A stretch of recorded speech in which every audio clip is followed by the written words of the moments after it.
शैतान गिरा दिया जाएगा जिस दिन आप गैर भाषा में बातें करोगे। जो फाइनेंस आपका सालों से गिरा हुआ है, आपके दादा आपके बाप दादा सब कुछ हार चुके हैं, वो गिरा दिया जाएगा। वो अल्टर, वो वेदी जो शैतानी है, जब गैर भाषा शुरू होगी वो गिरा दी जाएगी। वो बीमारी जो 20 सालों से आपके पीछे है, जिस दिन आपने गैर भाषा में प्रार्थना की, मैंने कहा उसका वेदी गिरा दी जाएगी, उसका ऑल्टर गिरा दिया जाएगा। जो पागलपन आपको छोड़ के नहीं जा रहा, जिस दिन ये गैर भाषा शुरू होगी, मैंने कहा वो छोड़ के भी जाएगा। ओह, आपका आमीन जितना ऊंचा। आप समझ रहे मेरी बात को कि नहीं? आप समझ रहे कि नहीं? गैर भाषा प्रकट हुई, सब कुछ चेंज हो गया। मेरी बाइबल के पीछे 87-88 प्रेयर पॉइंट लिखे हैं मेरे पर्सनल, और हर 15-20 पॉइंट्स के बाद गैर भाषा में प्रार्थना करता हूं। जब गैर भाषा प्रकट हुई तो न्याय प्रकट हुआ। आप जब गैर भाषा में प्रार्थना करेंगे, और गैर भाषा के लिए आपको बैठने की जरूरत नहीं है कि प्रार्थना में बैठेंगे तो बोलेंगे। आप गाड़ी चलाते थे गैर भाषा बोल सकते हो, आप ऊंचा नहीं बोल सकते लेकिन जीप में बोल सकते हो, बस में बैठे हो गैर भाषा बोल सकते हो, हां आप कहीं भी बैठे हो गैर भाषा बोल सकते हो। गैर भाषा आपके स्पिरिचुअल इंजन को स्टार्ट कर देगी। गैर भाषा बोलने के द्वारा कुछ ऐसी अगुवाई आपकी होगी जो आप मांग रहे हो प्रभु से कि प्रभु मैं क्या करूं, मैं क्या करूं, मैं क्या करूं। हालेलुया। मुझे एक गीत सुनाया गया था गैर भाषा में, और मुझे क्वेश्चन किया गया ये गैर भाषा में क्या बोल रहे हैं, और मेरे को मालूम नहीं था वो गीत क्या है, किसने गाया है, क्या है। जब मैंने वो गीत सुना गैर भाषा में, मैंने कहा ये आदमी हमें स्वर्ग जाने के लिए कह रहा है और हमें तैयारी करने के लिए कह रहा है कि हम अंत के दिनों में तैयार रहे। सुनो ध्यान से। जब उस गीत को मुझे दिखाया गया, उसका शीर्षक था song of the end time. और गैर भाषा ऐसा नहीं है कि ये कोई शब्द बोलेगा कि जारा वरा जिला, जारा का मतलब ये, नो नो नो, ऐसा ये गैर भाषा ऐसी नहीं। आपकी स्पिरिट बताती कि उस टाइम होली स्पिरिट इन शब्दों को क्यों बोल रहा है। ये कोई शब्द नहीं है, ये स्पिरिचुअल चीज है। आमीन। और मैंने बताया ये जो सिंगर है, ये हमें एंड टाइम स्वर्ग जाने के लिए हमें कह रहे हैं कि हम तैयार रहें। और मैं खुद हैरान था। इसे बोलते गैर भाषा का अर्थ बताना। आमीन। आप जब गैर भाषा में प्रार्थना करते हो, सडनली आपकी अगुवाई होती है जिसके लिए आप कंफ्यूज हो। आप जो गैर भाषा में प्रार्थना करते हो, न्याय प्रकट होता। जो लोग आप पे जादू टोना कर रहे हैं, जो लोग आपके पीछे हैं, उन पे न्याय प्रकट होगा और सजा आएगी उनकी लाइफ में। मैं सच कह रहा हूं। हम नहीं मांगेंगे, हम ना तो दुश्मनों का नाश मांगते, ना विनाश मांगते, कुछ नहीं मांगते, लेकिन परमेश्वर देखेगा कौन सा व्यक्ति आपकी लाइफ से जाना चाहिए, कौन सा रहना चाहिए। गैर भाषा एक ऐसा हथियार है। और इमेजिन करो आज लोगों के पास गैर भाषा ही नहीं है, क्योंकि चर्च आना एक प्रोफेटिक वर्ड लेने का या हीलिंग लेने का जरिया है, या आपको सचमुच परमेश्वर में बढ़ना है और आपको खुद कुछ करना है। आमीन। लिखा जब गैर भाषा प्रकट हुई तो न्याय प्रकट हुआ, और उसने कहा परमेश्वर ने दिन गिन दिए, और उसी रात वो मारा गया। तो कितने लोग हम गैर भाषा में बोलते हैं। परमेश्वर ने पुराने नियम में कहा मैं अन्य भाषाओं के द्वारा, दूसरी भाषाओं के द्वारा लोगों से बातें करूंगा। ये कोई नए नियम की भाषा नहीं, पुराने नियम में चलती आ रही, और नए नियम में अब आप भी इसके भागी हो सकते। अब आप भी इस हथियार को ग्रहण कर सकते। लिखा इसलिए अगर तू बपतिस्मा ले, तौबा करे, तो तू पवित्र आत्मा का दान पाएगा। कितने मेरी बात को समझ रहे हैं। और लिखा गैर भाषा जब तुम्हारे पास होगी और जब तुम इसे बोलोगे, एनिमी कंफ्यूज होगा। आप देखो जो बंदा चौड़ में चल रहा था, ले आओ परमेश्वर के, कौन से परमेश्वर, ले आओ उसके भवन के सोने चांदी के पात्रों में, लिखा पी के नाच रहे थे, अपने पूरी ताकत दिखा रहे थे, शक्ति प्रदर्शन चल रहा था, एक तरह का एंजॉय पार्टी चल रही थी। वो घबरा के उसके घुटने कांप रहे थे। इसका मतलब न्याय प्रकट हो। इसका मतलब आपका एनिमी शैतान, उसके एजेंट्स, उनके कैंप में उनके घरों में, उनके जीवनों में कंफ्यूजन पैदा होगी जिस दिन आप गैर भाषा बोले। लोग कंफ्यूज होंगे आपके विषय में, कंफ्यूज हो जाएंगे वो कि आपका क्या करें। सोचो अगर गैर भाषा ना बोली जाए तो कितना बड़ा नुकसान है। आप टंग्स में बातें करते, गैर भाषा में बातें करते, आपका स्पिरिचुअल इंजन प्रोड्यूस करना शुरू करते, परमेश्वर बात करना शुरू करते। किसी चीज पे आपको एकदम से रोशनी उस चीज पे गिरती, आपको मालूम होता अब आपने क्या करना है। आपकी अगुवाई होती गैर भाषा के द्वारा, एनिमी के कैंप में कंफ्यूजन होती गैर भाषा के द्वारा। और जो भाषा आपकी शैतान समझता है, गैर भाषा में की गई प्रार्थना को शैतान कभी नहीं समझता। जिन विषयों को आप जानते हो कि आपने ये विषय में प्रार्थना करनी है, मैंने चंगाई के लिए करनी है, मैंने बरकत के लिए करनी है, लेकिन ऐसे विषय आपकी लाइफ के लिए हैं जो उन कहीं इंपॉर्टेंट विषयों से भी अधिक इंपॉर्टेंट है, लेकिन आपको मालूम ही नहीं। उन बिना मालूम विषयों पर प्रार्थना करने के लिए आपको गैर भाषा की जरूरत है। मतलब पवित्र आत्मा आपके अंदर से प्रार्थना करता है, उसको मालूम है इसको ये चीज की जरूरत है, लेकिन इसको अवेयर ही नहीं है, ये इसको मालूम ही नहीं है इसे ये चाहिए। जो आपको मालूम है आप वो प्रार्थना करोगे, वो मिलेगा परमेश्वर से, लेकिन जिसका बारे में पता ही नहीं, तो परमेश्वर कहता वो पवित्र आत्मा तुम्हारे बीच से आहें भरेगा और अपने शब्दों में भी और गैर भाषा में भी वो प्रार्थना करवाएगा। आप समझ रहे हैं? इस स्टोरी में आपको बता चुका हूं, एक भाई रात को बेचैन होकर उठा, बेचैन था वो, उसे समझ नहीं आई मैं इतना बेचैन क्यों, ना मेरे को प्रॉब्लम है, ना कोई मैंने रात को मैंने कुछ हॉरर पिक्चर देखी है, इतना बेचैन क्यों उठाऊं, बेचैन, पूरा बेचैन उठ गया एकदम से। होली स्पिरिट ने कहा प्रार्थना कर, गैर भाषा में प्रार्थना कर रहा है। आधे घंटे बाद पवित्र आत्मा ने कहा अब तू सो जा।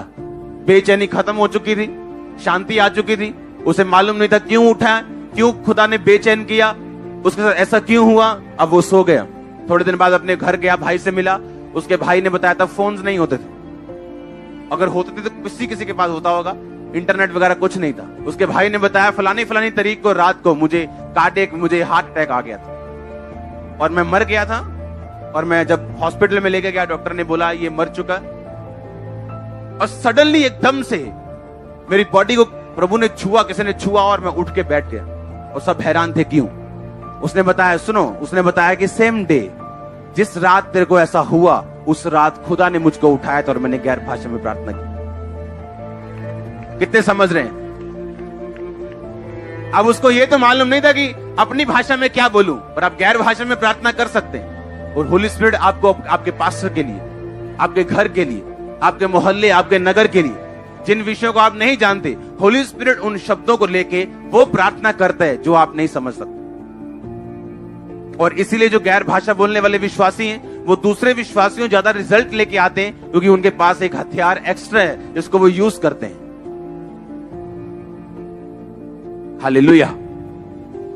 लिखा जो गैर भाषा में प्रार्थना करता है वो अपनी ही, अगर इसको एम्प्लीफाइड वर्जन बाइबल में पढ़े तो लिखा जो गैर भाषा में प्रार्थना करता है वो अपने शरीर, अपने प्राण और अपनी आत्मा की उन्नति करता है।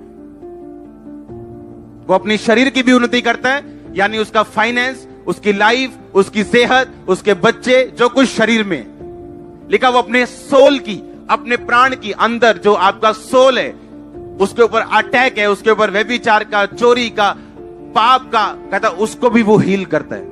और लिखा आत्मिक, वो आत्मिक रीति से बढ़ता है, उसकी आईज स्पिरिचुअल शार्प होती, वो सब कुछ देख सकता है, समझ सकता है, आत्मा में अलर्ट है, जो गैर भाषा में प्रार्थना करता है। हालेलुया। इमेजिन करो आप एक पॉलिटिशियन, आपके कैरियर में रुकावटें आ रही, आप अपने पार्टी के प्रधान से मिलने जा रहे हो, तो आप गैर भाषा में बोल के जा रहे हो। आधा घंटे के बाद अगर उसने कुछ गलत भी सोचा हुआ, आपकी शक्ल देख के मुकर जाएगा वो। मैं सच कह रहा हूं। आप सोचो आप कॉन्ट्रैक्ट लेने जा रहे हो,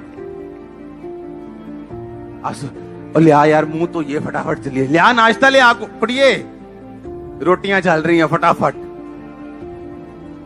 तेल पोया, भजे उधर नु, पर गैर भाषा नहीं बोली, प्रेयर नहीं की, तो हमें बार बार निराशाएं हाथ लग रही, क्योंकि जो काम आगे होना चाहिए वो पीछे। और वही अगर गैर भाषा बोल के जाएंगे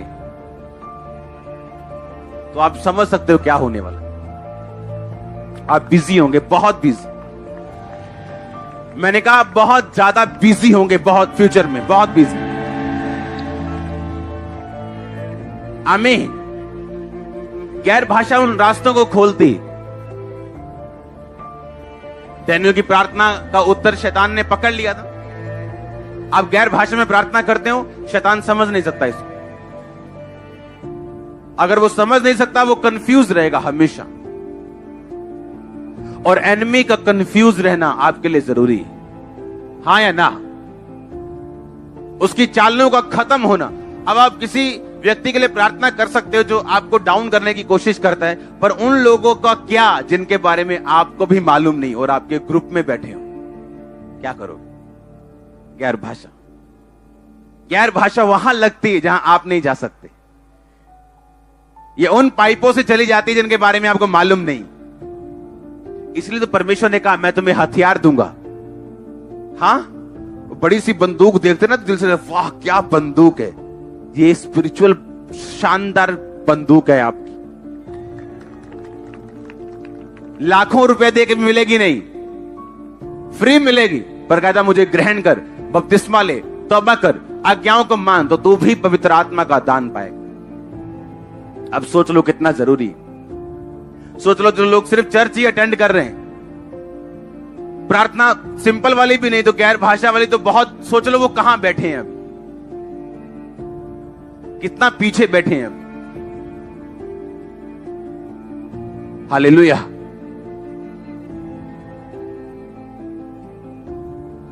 अब आप महत्व समझेंगे गैर भाषा का, और ये लगातार मैं इसको बताऊंगा गैर भाषा, ताकि आपको समझ आ सके कंटिन्यू कि मुझे क्यों बोलनी है। और गैर भाषा जब बोली जाती है, जब आपकी लाइफ पे उतरती है और ये बढ़ती है और बढ़ के अगले लेवल पे जाती है और अगले लेवल पे जाती है, कैसे आप गैर भाषा से अपनी लाइफ को चेंज कर सकते हो, मसे में बढ़ सकते हो, अपने दानों वरदानों को उज्जवल कर सकते हो, परमेश्वर से गाइडेंस ले सकते हो, उसकी अगुवाई ले सकते हो, कंफ्यूजन से बाहर आ सकते हो, बीमारी से बाहर आ सकते हो, अपने घर में साल्वेशन लेके आ सकते हो गैर भाषा बोलने के द्वारा। आप जानते पौलुस ने क्या कहा? उसने कहा मैं आत्मा से प्रार्थना करूंगा और बुद्धि से प्रार्थना करूंगा। अगर वो ऐसा कहता मैं बुद्धि से प्रार्थना करूंगा और आत्मा से भी करूंगा, इसका मतलब बुद्धि से यानी अपने शब्दों से प्रार्थना करना पहले स्थान पे होता और उसके बाद गैर भाषा। पर उसने कहा मैं आत्मा से प्रार्थना करूंगा, यानी जब मैं प्रार्थना की शुरुआत करूंगा तो मैं गैर भाषा से करूंगा, और मैं बुद्धि से भी प्रार्थना करूंगा, क्योंकि अगर मैं यहां पे मास प्रेयर सारी गैर भाषा में कर दूं तो आप आमीन कैसे बोलोगे, फेथ कैसे करोगे, क्या कैसे मालूम होगा कौन बंदा हील हो रहा है? तो उसने कहा लेकिन मैं प्रार्थना करूंगा आत्मा से, लेकिन बुद्धि से भी करूंगा, ताकि दूसरे लोग इसे आमीन बोल सके। आमीन।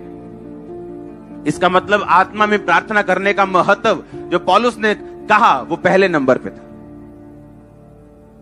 हम पढ़ेंगे बाइबल के इस वचन को ताकि आपको ये समझ आए कि मुझे आज गैर भाषा मांगनी है, और तब तक मांगनी है, हर रोज मांगनी, जब तक मुझे मिल ना जाए।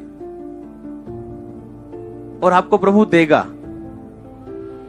मत समझो कुछ पता नहीं क्या होगा एक दिन मेरी जिंदगी में, मैं पता नहीं कितना रो रो के मांगूंगी तब मिल जाएगा। नो, बस अलर्ट रहना।